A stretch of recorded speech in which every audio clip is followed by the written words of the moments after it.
นะโมตัสสะภะคะวะโตอะระหะโตสัมมาสัมพุทธัสสะนะโมตัสสะภะคะวะโตอะระหะโตสัมมาสัมพุทธัสสะนะโมตัสสะภะคะวะโตอะระหะโตสัมมาสัมพุทธัสสะพุทธังธัมมังสังฆังนะมัสสามิ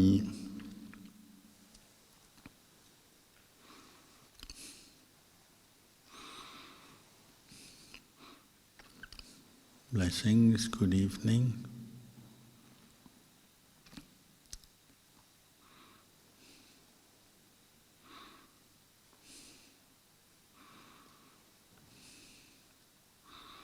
Today is the first day of the Lunar New Year, which is very much part of life in East Asia. Year of the Dragon, so lots of dragons being created around the world. Hopefully they're good dragons.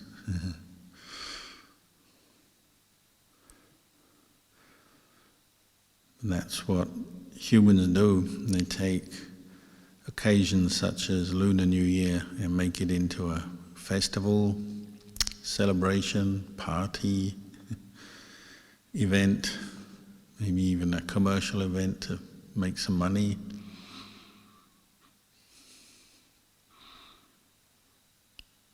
But New Year, whether it's January the 1st or Lunar New Year or Songkran, Thai New Year, and so on, it's always a reflection, a reminder of the passing of time. We're another year older. Kind of helps when you remember each year by an animal, say a dragon or a goat or whatever the animal is. You have a cycle of 12 in the Lunar New Year.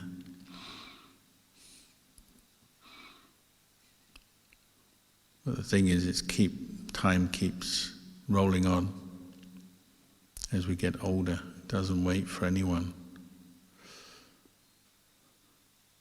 But the place of practice is not in the past or in the future, it's in the present. As we just chanted in the Paddekarata Sutta, and the Buddha encouraged us to cultivate mindfulness, awareness in the present moment, to be present in the moment, whatever mental state is presently arisen, to be aware of that right there. Because the future hasn't come to be yet, hasn't been realized yet, it's still an idea, a thought, and the past has been completed, it's over. So the Buddha encouraged us to dwell in the present with mindfulness, with awareness, and making right effort to abandon unskillful mental states, cultivate skillful mental states.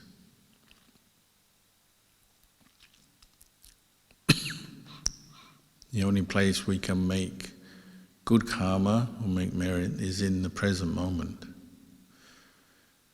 You may make some plans to make good karma in the future, but they're just plans, and as we know, thoughts and plans can change all the time.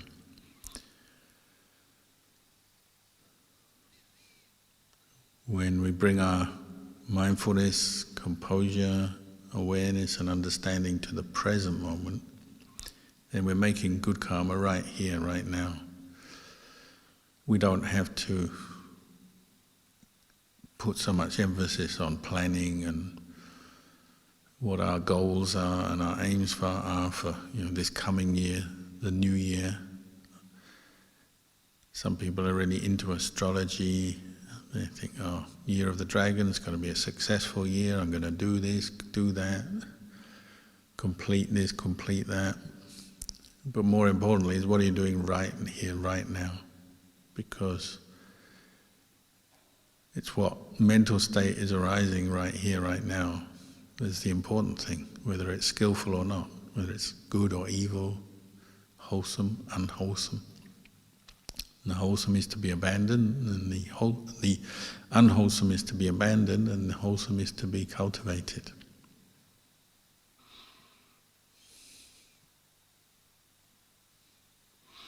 Sometimes we say,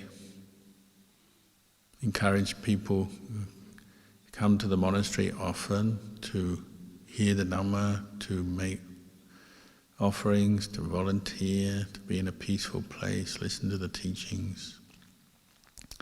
Then people say, oh, the monastery is too far. We're outside of town, so it does take a while to drive here.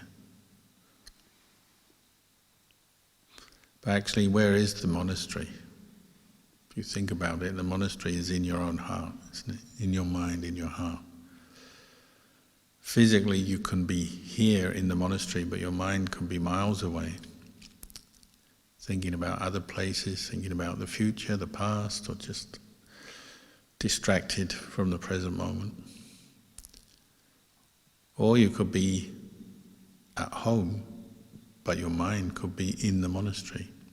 Meaning, when we turn our attention inwards with mindfulness, it's like we're entering the monastery right there, right then, wherever we are. You are in the monastery when you're mindful, heedful of the Dhamma, so heedful and mindful of your precepts, mindful of your meditation object, maybe mindful of the arising and passing away of mental states, seeing impermanence from moment to moment. When you're doing that, then it's like you're in the monastery, wherever you're physically located.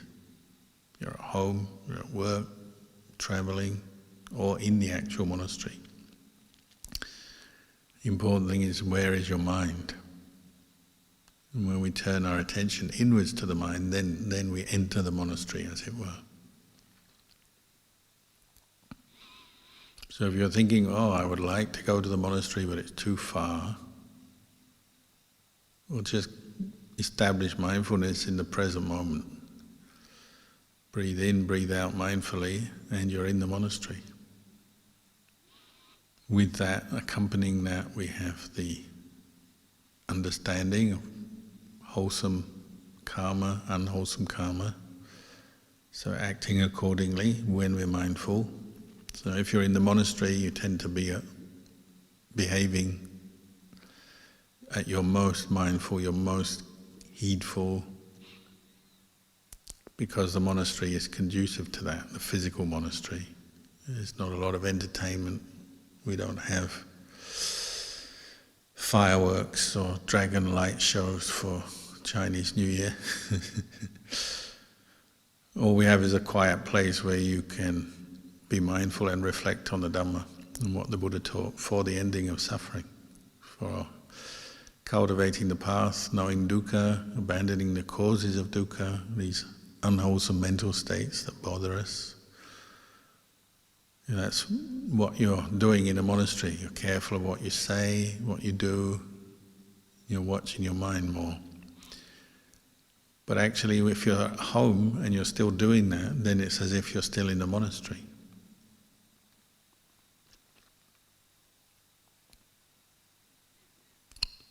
Or you could be in the monastery physically, but not practicing, and you're not looking after your mind, not heedful of your precepts, what you're saying, what you're doing, and then even though physically you're here, mentally your mind is gone elsewhere, outside the monastery.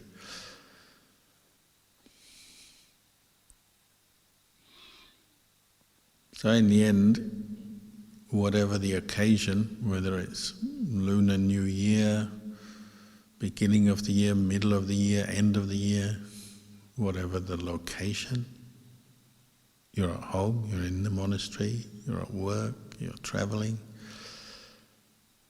The important thing is, where is your mind and how are you looking after your mind, how heedful you are.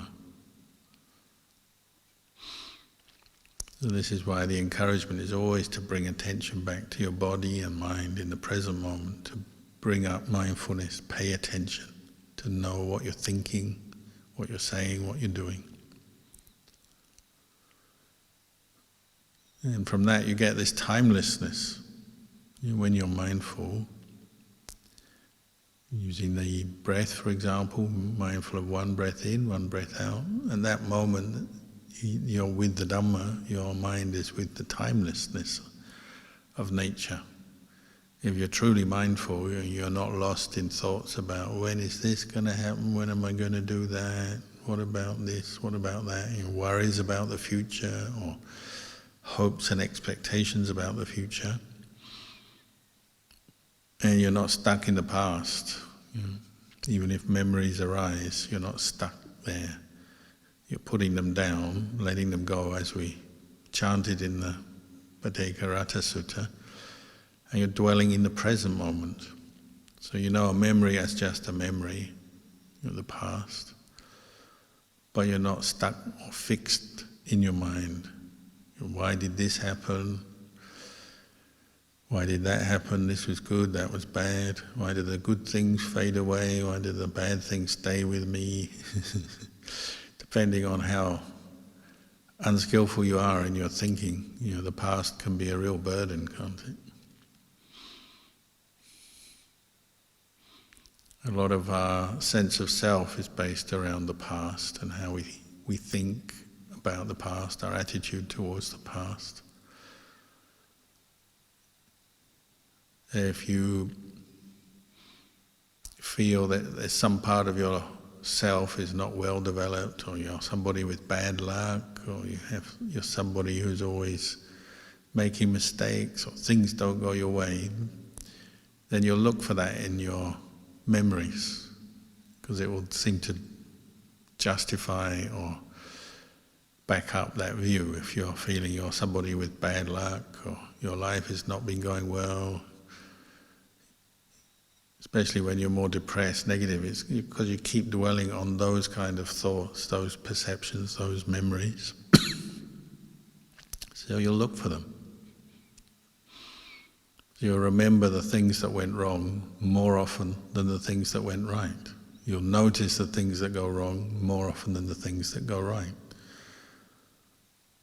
When you're mindful in the present moment, memories may arise, but you treat them as memories in this more unbiased way, with more detached equanimity, with this sense of balance. So you may have a bad memory arise. Oh, that was bad, that went wrong. But you also know it's just a memory, and you put it down again. This is what the Buddha encouraged us to do, put down the attachments, the burdens. That includes memories, good and bad. And even a good memory can be a cause of suffering, because you walk around wishing things to be like they were before. I wish it was the same as before. How often do people meditate and spend their time wishing that they were peaceful like that one time when they had a really good meditation? I wish I was so peaceful like that one time. So in the present moment, they're wishing for that past peace or happiness, but actually making themselves unhappy, because that very wishing and wanting is a cause of disturbance to the mind. You're not content, your mind doesn't settle down, you lose your mindfulness and you get stuck in wanting something that you maybe had before. Sometimes it might not even be real, it may just be you convinced yourself that you had this good meditation once, but it wasn't necessarily that peaceful. But now, in your more negative, depressed state, you just create a story. Oh, that was a really good meditation, and now my meditations are no good. It's all just stories of the mind. Whereas what we need to be is mindful in the present moment of the one making the stories, the opinion, the view about yourself or about the past, or clinging on to some idea that you once had a good meditation. Or it may have been a genuinely peaceful state of mind, a very deep state of, profound state of happiness, samadhi perhaps. But you also have to reflect, and all these things are impermanent. However good it was impermanent, it arose, it passed away. You establish mindfulness in that way. Mindfulness of impermanence as a memory arises. Because memories are just memories. They arise, they pass away. Good ones, bad ones, pleasant ones, unpleasant ones, ones you like, ones you try to hide away. They're all impermanent. The good was good and the bad was bad, but it arose and it passed away. The only thing that can teach you that, to see the impermanence, is by being mindful in the present moment. So like when you're watching the breath, the memory comes up, and you can say, oh, this is a memory, and then it's gone. Whether it's a visual image, a set of thoughts, constructions about something that's happened, maybe a view about yourself. I'm this person who always has bad meditation, maybe. It's a quite common one, isn't it? Oh, my meditation is no good, I can't meditate. You keep looking for that, so your view is, I can't meditate. That may come up. If you're not mindful, then you believe that view, that opinion about yourself, and you get stuck there. True mindfulness is not forming opinions and views. It's not getting stuck in the past. It's not getting stuck in the future. Just knowing whatever is presently arisen. Just as the Buddha said. If it's good, it's wholesome, skillful, you know that. So like when you have a thought of metta, or when the mindfulness is with the breathing and you know the breath, or you're reflecting on impermanence and that reflection is clear to the mind, oh yeah, that's just another memory, it arises, passes away. These are the wholesome states, you can know them.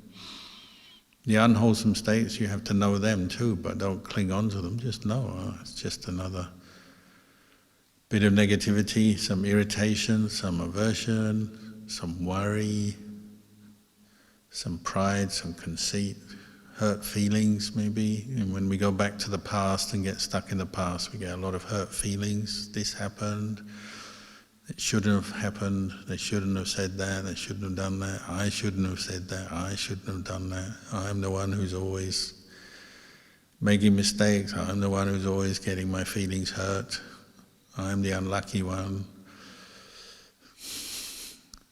This is what we call mental proliferation, not keeping your mind mindful in the present moment, but getting lost in the proliferation. Or the word for the Buddha had is papancha, based on wanting and thinking and craving and a sense of self. Maybe you're sitting here saying, oh, Lunar New Year last year, I had all these expectations and nothing happened. I've been so unlucky this last year. Or maybe things went well. Maybe at the beginning of last year you were thinking, oh, it's going to be a bad year, a tough year, and things went better than you thought. Perhaps you should be mindful of that. Notice sometimes things go better than we thought. They buck the trend, it's different than we were expecting, and if you're mindful of that, you know, oh, things went better, then you don't get stuck in the negativity so much. Sometimes things go better, sometimes they go worse. Everything is going according to the different causes and conditions. That's what we have to be mindful of and reflect.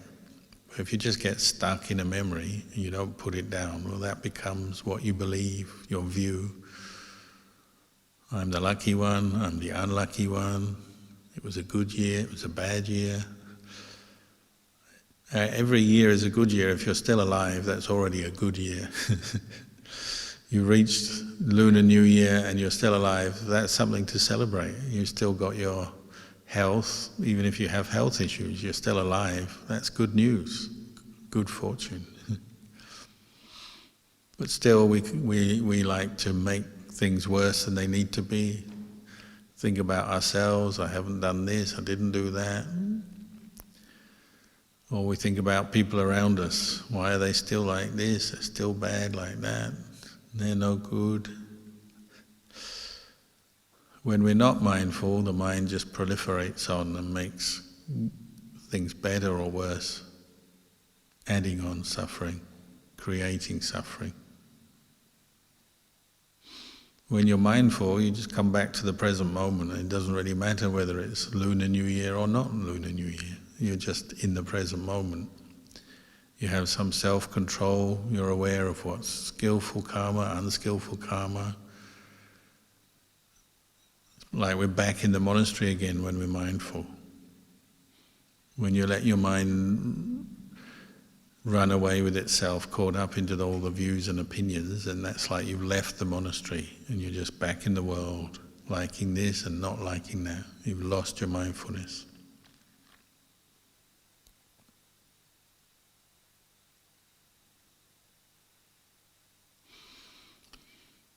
Someone was saying, if it's the year of the dragon, that means you'll have a lot of good luck if you were born in the year of the monkey. I'm not an astrologer, so I don't know. I haven't read all the books, I haven't studied it, so I don't know if the people born in the year of the monkey are going to be lucky in the year of the dragon. But I would say if you're making good karma, you're going to be lucky and develop good things whichever year it is. You know, in the end, it's your intention and your action and your speech and whether you follow the path of practice that the Buddha gave us or not. That's where your good fortune comes from. Maybe you will be lucky. If you're suffering from the monkey mind, then the year of the dragon may be good for you, because if you work to tame the monkey mind through practicing more mindfulness, you'll definitely develop good karma this year. So maybe those with the monkey mind will be successful and happy in the year of the dragon. Certainly wish that for you.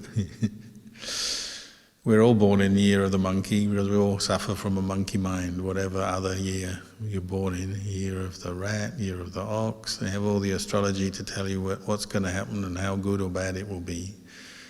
But if you're mindful in the present moment, then you're dealing with the monkey mind, and then your monkey year or your dragon year will become a successful year. In the end, it's what you're doing, isn't it? How you're practicing. Just as like whether you're in the monastery or you're out, it's whether you're practicing what the Buddha taught, heedful of your precepts and your intentions, and you're heedful of your meditation object. If you are, then it's like you're in the monastery and things are developing in the right direction because you're mindful. But if you're not, it's like you've given up on the Buddha, given up on the monastery, you let your mind go roaming all over the world, enjoying all kinds of delights, but getting further and further away from the Dhamma.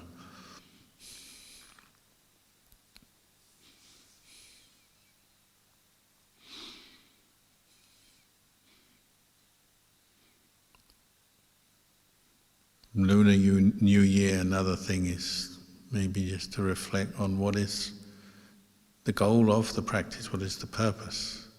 Not in a very selfish way, like, have I achieved the goal or not?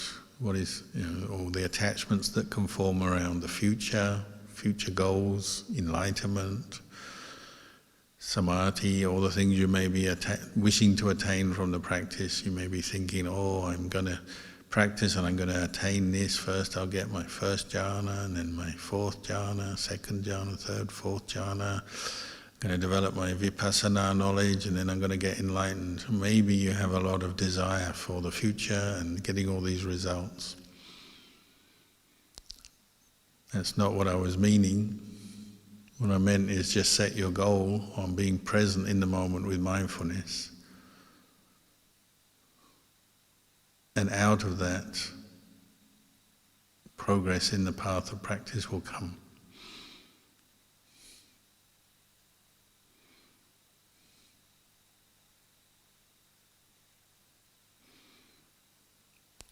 If one is perfectly mindful, then the mind is with the unconditioned, isn't it? That's Nibbana, perfectly mindful. Not a moment's proliferation or attachment to the past, to the future, just knowing from moment to moment to moment with mindfulness. Knowing the unconditioned, the unborn, the uncreated, the mind that is without proliferation, without suffering. In Buddhism we say that's the highest happiness. All the other happinesses we seek after, the entertainments and festivities, the good food, the pleasures we can have from this world, however good they are, they're not as good as the mind of the unconditioned.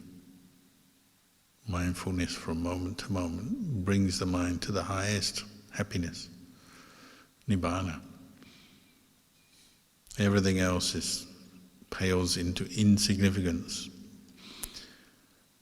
But to taste the unconditioned, we have to keep practicing this mindfulness, coming back to the present moment.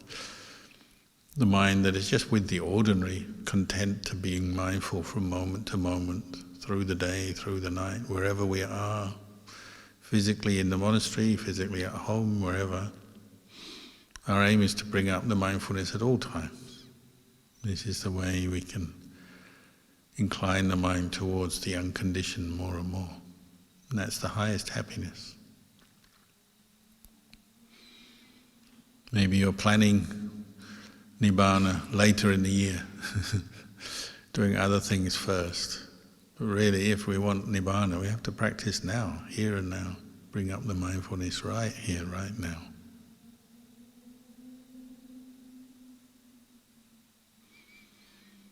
So on this Lunar New Year, I wish you all mindfulness, insight into the three characteristics, to know that all phenomena, physical, mental, are impermanent, unsatisfactory, not self, without self. May you have this kind of happiness for your Lunar New Year, true happiness that comes from a mind that is unproliferating, mindful, aware of the impermanent nature of the five khandhas. So I'll leave the talk there for tonight.